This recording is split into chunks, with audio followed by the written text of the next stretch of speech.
What's good, y'all? I wanted to just give a quick couple of thoughts about last night's fight because I didn't feel like typing responses and comments and shit to. I don't want to do that over and over again. So if I can get it off in one foul swoop, that's what we're gonna do.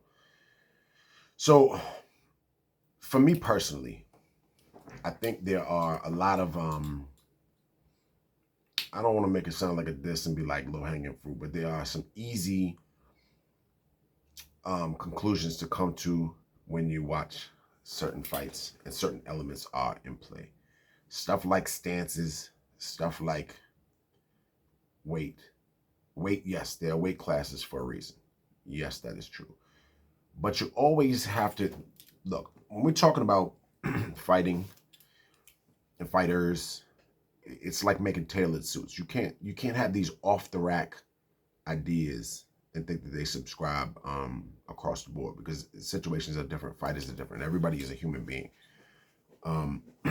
As it relates to Jermell Charlo and Canelo Alvarez, a lot of the stuff that I'm seeing on my timeline this morning is talking about the weight. It was too much, jumping up 2 weight classes, etc., etc. That's not something that's irrelevant at all, obviously, because that's always something to consider. But we cannot. Canelo Alvarez is not a natural 168-pound fighter. He's not a big man. He's a heavy man. He's not a big man. I mean, he's built himself up through various means. We're not going to go down that rabbit hole, but he's built himself up. That's not a big man. He's not a tall man. He's not a long man. He's a heavy guy at this point. But I don't think that weight was the main factor, the most important aspect of what happened last night as to why Jermell was not able to put it together. In my observation, there was a few things for me that tactically, from a technical place, would have at least eased his night. His night would have been easier had some of these things been the case. So look, when you are the taller, rangier dude, that is your bread and butter. And certainly in this matchup, that was the attribute for Jermell that he had to use. And he didn't really do that. A lot of the jabs, look, so this is a squared stance. Shoulders and hips straight, right? You can stand kind of quarter squared or quarter bladed, depending. And you can keep yourself fully bladed off to the side. A lot of the jabs that I saw Jermell throwing were partially bladed or partially squared and thrown at a range where Canelo had already come too close. It's a bad exchange. If I'm throwing a jab kind of quarter squared or quarter bladed, depending on how you water half full, half empty, whatever, however you want to look at it. If I'm throwing a jab without the added range, you see the difference? I just brought my shoulder in from bladed to squared. You let a man get a certain distance from you where you're throwing a jab, which is not typically a power punch, and a man is close enough to fire back and counter with power, it is a bad exchange. It's like trading $1 bills for $5 bills. You know what I'm saying? Like it doesn't, that math ain't mathing, right? He wasn't charging Canelo any admission to get into the movie, to get into his space, to get into his theater. He wasn't really charging. Canelo was able to just walk in. Imagine going to AMC, check out your new joint, and they're like, "Oh no, just come in. Don't pay for a ticket. Just come in and have a seat." That's a lot of that was happening. You don't always have to land a jab to establish range. To enforce distance and range, some of those are thrown out so that a man has to get past it. You're going to have to get up and under. You're going to have to parry and slide and do things to deal with the jab and that range being established. And I didn't see Jermell doing that a lot. Like, obviously, yeah, but Canelo's got so much experience. Yes, that's true. But some of these things are things that you're taught from the jump, from the beginning. And it's up to your corner to remind you and refresh you of the things that I assume that they worked on in camp and doing film study and leading up to the fight. Refreshing and reminding the fighter of that. The corner's job is to do that, to tell you and to be that second set of eyes. I didn't see a lot of adjustments on that behalf. The other thing was Canelo didn't use a wide variety of attacks last night. And he didn't really have to because the same shit was working, pardon my language, but the same stuff was working. That right hook hooking behind the guard, if Jermell's framed up and punching right about where the ear is, right behind the guard. Same shit, man. And there was no adjustments taking place. Another thing that I talked about where I thought stylistically this was a big problem with Errol Spence versus Crawford, when you use what I call inactive blocks. Inactive block is like you're not moving, you're absorbing impact with the gloves, right? So the thing is, you throw a shot hits glove, hit forearms or shoulders or whatever. That plays a good, I mean, defensively, you've stopped the shot from hitting you.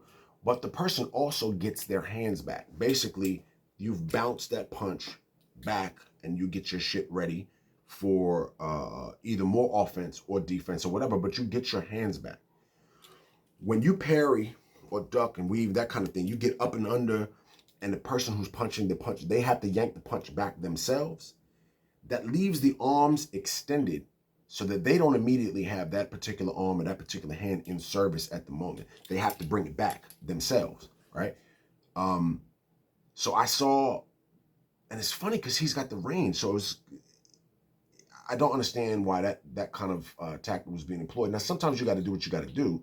Of course, it's better to use inactive defense and inactive blocking than get hit, of course. But then you're already kind of a moment behind when you do it that way. Block, but man's got his stuff back, and me trying to counter. Then I'm seeing Jermell load up on on the counters. So you're making it even slower when you're trying to throw super power bomb after you're already a moment behind. A lot of those left hooks were swinging wide and they were missing. So, I mean, look, you don't have to hurt a guy to win a boxing match. You can outbox a man without necessarily hurting him. Now, yeah, you need to establish some respect, but there's been plenty of fighters that weren't the harder puncher that have won fights. It is about these tactics and these strategies and the implementation of tactics and strategies. It wasn't, to me, the weight that was the problem. There was some technical deficiencies there and some adjustments that just weren't being made.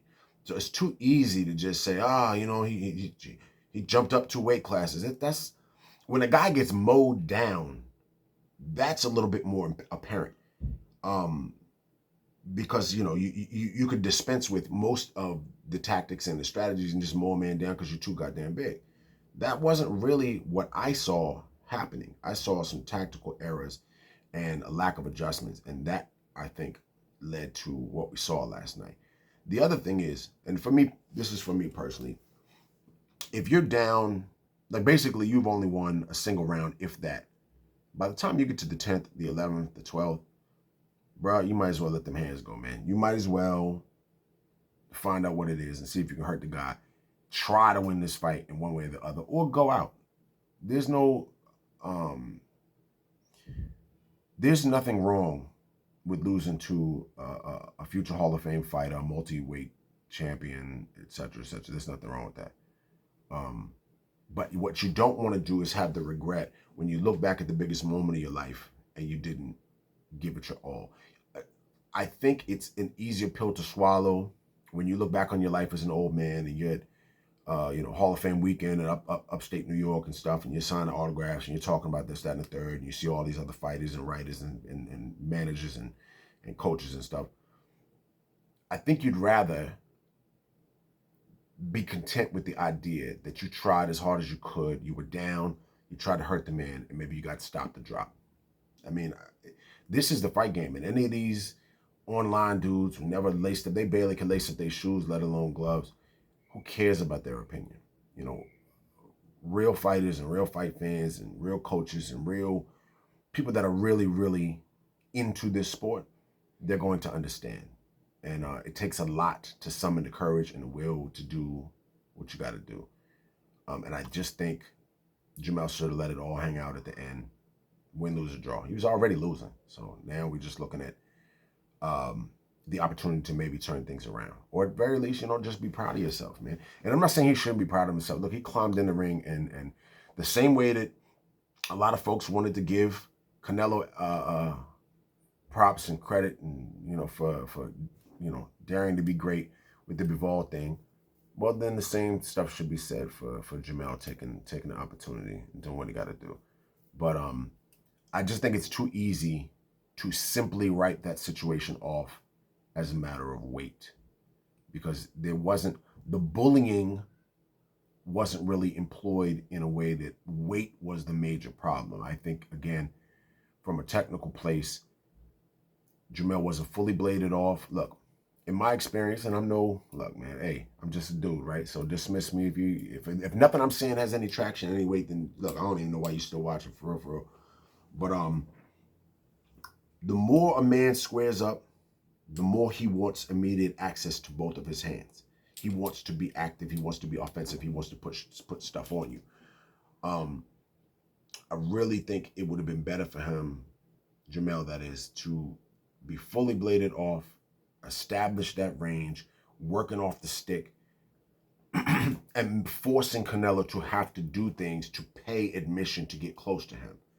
And I think some of the counters were, again, loaded up too much, and you're taking too much time. Some of this stuff, get the combo started. When you throw, even if you're using those inactive blocks, that means the counter has to be quick off of it. Pop, and make the punctuation the second or third shot. That one bomb stuff is not going to really get the job done, as we saw. But again, the point of even making this whole thing is I just simply wanted to address the fact that it's just a really easy, sort of superficial thing to fully attribute what we saw last night to the weight classes, because I think Jermell would have been much better served to use the gifts that he had. His attributes were the height and the length, the range, and playing off of that and actually fighting tall would have served him better, and it would have forced Canelo to work harder, which may have tired Canelo a little bit more. I'm not suggesting that would have led him to victory, but it certainly would have done better than what we saw last night, and it could have. But as far as the observations and the stuff that I'm reading online, I just didn't feel like typing a whole bunch. Like Sunday, I take my kid to his guitar lesson and stuff. I didn't feel like writing all that. So ultimately, those are my observations. If I'm Jermell Charlo, I'm not moving back to 154. I think that's a bad idea.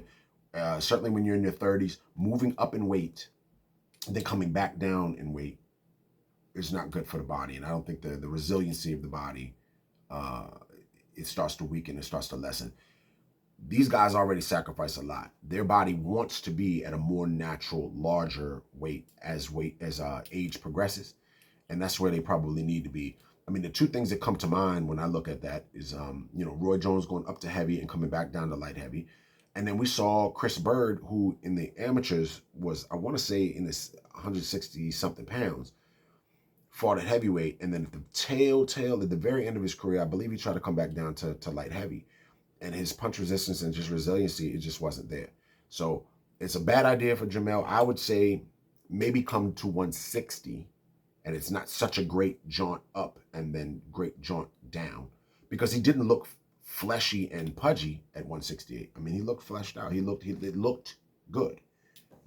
He didn't look like he was carrying a bunch of unnecessary poundage, right? So I think it's a bad idea to return to 150. You've already done what you got to do. You unified and become undisputed at 154. Try your hand at 160 and see what's good there. But anyway, I appreciate y'all, man. I just wanted to throw that in there because, like I said, I just didn't feel like typing all that out. But we can't just blame it on the low-hanging fruit. Snatch that up. Oh, it was the weight class. There's more. There's layers, and there's more to it. There's nuances, and like I said, some technical issues.